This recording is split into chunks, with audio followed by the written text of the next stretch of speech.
Sign the hotel over to us, or you will never see this family again, my stepmother Victoria said.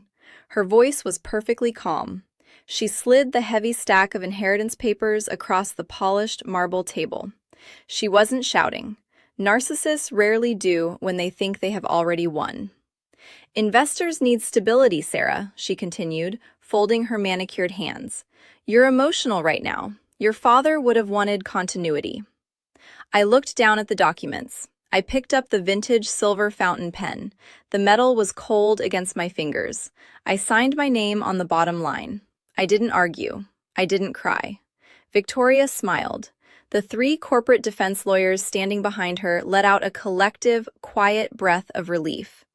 They thought they were buying out a weak, inexperienced heir. My lawyer didn't smile. He just stared at the floor. Because my father had once whispered something to me in his hospital room that Victoria never heard. "Never fight for the building, Sarah," he had said, his breathing shallow and erratic.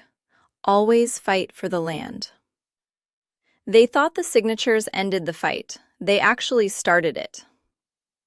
I want to be honest with you. I didn't want a corporate war. I just wanted to preserve the century-old hospitality empire my father built. But Victoria had spent the last 4 years quietly dismantling my authority. She didn't do it with screaming matches. She did it with 1,000 microscopic humiliations. I remember a specific Tuesday afternoon. We were hosting the largest private equity firm in the city for a potential partnership. I had spent 6 weeks preparing the operational forecast models. I hadn't slept in 2 days. Victoria walked into the boardroom 10 minutes late. She smelled of heavy sandalwood perfume and wore a diamond-encrusted brooch shaped like a bird. She completely ignored my presentation. She placed a manicured hand on my shoulder and looked directly at the lead investor. "This is Sarah," she said, her tone dripping with condescending warmth. "Our little operations girl. She makes sure the linens are folded so the adults can focus on the global strategy." The investor chuckled. My face flushed hot, but I kept my mouth shut. I bit the inside of my cheek so hard I tasted copper. She took all the credit for my vendor negotiations. She claimed my cost-saving initiatives were her own brilliant restructuring ideas. I absorbed the disrespect because I thought endurance was the same thing as loyalty. I was wrong. If you have ever given absolutely everything to someone who is secretly taking you apart piece by piece, subscribe, because I'm about to show you exactly how to take your power back. It was a chilly Thursday morning when Victoria called the emergency board meeting. I walked into the executive suite holding my coffee. The air conditioning was running too high. The room felt like a meat locker. Victoria sat at the absolute head of the conference table.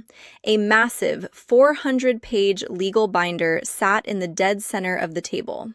Her lead attorney, a man who smelled like stale espresso and expensive wool, pushed a single sheet of paper toward me. It was a manufactured competency lawsuit. "We are prepared to file this immediately," the attorney said. His voice was a flat monotone. "We have medical experts willing to testify that your father's final years were mentally compromised. We will drag his legacy through the mud, unless you sign away all operational equity today." It wasn't negotiation anymore. It was coercion. I asked for a 10-minute recess. I did not leave the room. I pulled the heavy legal binder toward me. I bypassed the summary pages. I didn't care about their threats. I cared about their math. I flipped directly to the attached corporate articles of organization. I traced my finger down the dense columns of liability disclosures. I stopped on page 84. My heart rate remained perfectly steady at 60 beats per minute. There it was. Buried in the fine print was a hidden mezzanine loan contract. Victoria had leveraged the entire operational company against a $12 million personal debt. $12 million. She wasn't trying to protect the hotel. She was entirely willing to liquidate a century-old family landmark. She was prepared to terminate 400 loyal staff members just to fund her own private bankruptcy shield. She was extorting me to cover her $12 million theft. I stopped seeing the room. I only saw the signature line. A cold, chemical numbness locked behind my eyes. I calmly unscrewed the cap of my father's vintage fountain pen. I listened to the quiet scratch of the metal nib against the heavy paper. I signed my legal name. I slid the contract back across the marble. I did not look up. "The hotel is yours," I said. I walked down the hall to my office. I packed my personal belongings into a single cardboard box. I walked out the glass front doors and stood in the blinding afternoon sun. They thought they owned the business. They never checked who owned the land. I drove straight to my private apartment. I locked the deadbolt. I closed all the blinds. I set my cardboard box on the kitchen island and opened my laptop. I needed one specific document. I booted up my encrypted virtual private network. I bypassed the hotel's public firewall and accessed my father's original administrative server. The server fan whirred loudly in the quiet room. I opened the raw data logs tracing the $12 million loan. I watched the hexadecimal codes cascade down the black terminal window. The IP packets traced directly back to Victoria's private subnet. The digital timestamps matched the exact week my father was moved into hospice. She had stolen the money while he was unconscious. But that was just the bait. The real trap was still loading. I pulled up the hotel's annual operational audit report from 3 years ago. I scrolled down to line item 412, the property rent allocation. It was listed as $0. For 3 years, the operational company had paid absolutely nothing to lease the massive commercial footprint it occupied in the center of the city. I opened the Municipal Property Vault database. I typed in my father's secure estate credentials. I pulled the Certified Commercial Land Registry deed. The document loaded onto my screen line by slow line. The deed was transferred 48 hours before my father died. He didn't leave the operational hotel business to me. He knew Victoria would try to steal it. He left me the literal earth it was built on. The hotel was merely a tenant. I was the absolute landlord. I opened the Master Trust Charter. Section 4, Paragraph 2. Immediate commercial lease termination is automatically triggered in the event of unauthorized corporate operational leveraging. Victoria's secret $12 million loan didn't just bankrupt the operational company, it legally voided her right to occupy my land. I picked up my phone. I texted my estate attorney. "File the lease termination with the state registry, effective immediately." I closed my laptop. I initiated exactly 14 days of total digital blackout. I did not answer emails. I ignored the frantic texts from the hotel staff. Victoria immediately spent millions of the hotel's remaining cash reserves to host an overnight, press-heavy luxury rebranding gala. She wanted to showcase her absolute control to the city's billionaires and institutional lenders. She wanted a coronation. I was going to give her an execution. Before I show you the exact document that destroyed her entire empire, make sure you hit subscribe. You do not want to miss how this ends. The grand ballroom of the historic hotel was bathed in warm amber light. I stood in the absolute shadows at the back of the room. The air conditioning hummed faintly over the sound of a live string quartet. The room smelled of expensive orchids and vintage champagne.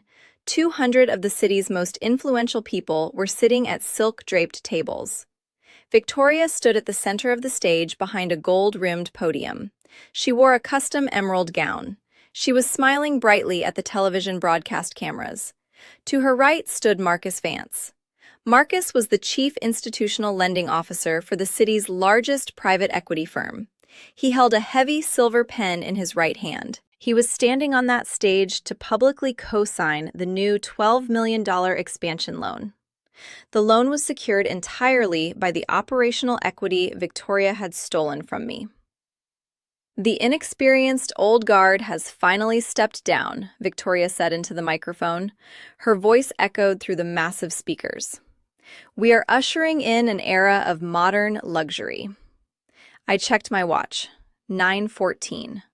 The second hand swept slowly across the black dial.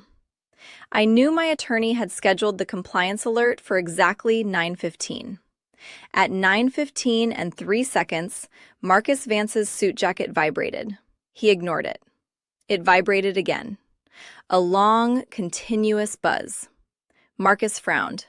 He set his silver pen down on the podium. He pulled his encrypted corporate phone from his inner pocket. I watched his eyes drop to the screen. It was a Priority 1 legal override from his bank's internal compliance team. Attached was a single PDF. The certified land registry deed and the active commercial eviction notice. I watched Marcus's pupils dilate. His breathing stopped entirely. He was reading the undeniable legal fact that the operational company he was about to lend $12 million to owned absolutely nothing. It was a tenant, and it had just been evicted. Contracts don't care about emotions. Marcus looked up from his phone. He looked at Victoria. His expression was completely blank. He reached out and snatched his silver pen off the podium. He turned to the front row where his corporate legal team was sitting in the audience. "Do not sign a single document," Marcus barked. His voice carried sharply without a microphone. "Freeze all accounts. Now." Victoria turned to him. Her perfect smile faltered into a mask of pure confusion. "Marcus, what are you doing?" she asked, her voice trembling slightly. Marcus didn't look at her. He shoved his phone back into his pocket and stepped down from the stage. His lead outside counsel stood up from the front row. The lawyer walked directly up the velvet steps and handed Victoria a printed copy of the email. Victoria looked down at the paper. Her jaw dropped open completely. Her facial muscles went entirely slack under her heavy makeup. She was reading the 30-day commercial eviction notice. Her hands began to tremble. They shook so violently that her crystal champagne flute tilted sideways. The pale yellow liquid spilled directly down the front of her custom emerald gown. Nobody spoke. The string quartet stopped playing mid-note. The only sound in the massive room was the soft drip of spilled champagne hitting the polished marble stage. I did not step forward. I did not announce my victory to the crowd. I simply turned around and walked out of the heavy mahogany doors. Without the physical land rights, the operational company's asset leverage defaulted to zero within exactly 24 hours. The banks didn't just freeze the new loan, they called in all her outstanding debts immediately. Victoria was forced into involuntary bankruptcy by Thursday afternoon. Federal regulators indicted her for corporate misrepresentation to a financial institution. She tried to call me a dozen times. I blocked her number. I assumed my role as the sole landowner. I restructured the entire asset under my father's original name. The next morning, I stood alone in the empty, sunlit ballroom. The catering tables were gone. The cameras were gone. I walked quietly over to the main entrance. I adjusted the precise alignment of a single brass door handle until it was perfectly straight. I still have a faint, involuntary flash of hypervigilance whenever I hear a pin cap unscrew in a quiet room. It is the permanent psychological scar of the day I surrendered my life to win it back. She inherited the spotlight. I inherited the ground beneath it. If you found this satisfying, subscribe. There are a lot of predators out there, and they all leave a digital footprint. Watch the next video on the screen to see what happens when a greedy sister-in-law tries to steal a wedding fund. Buildings can change owners. Land rarely does.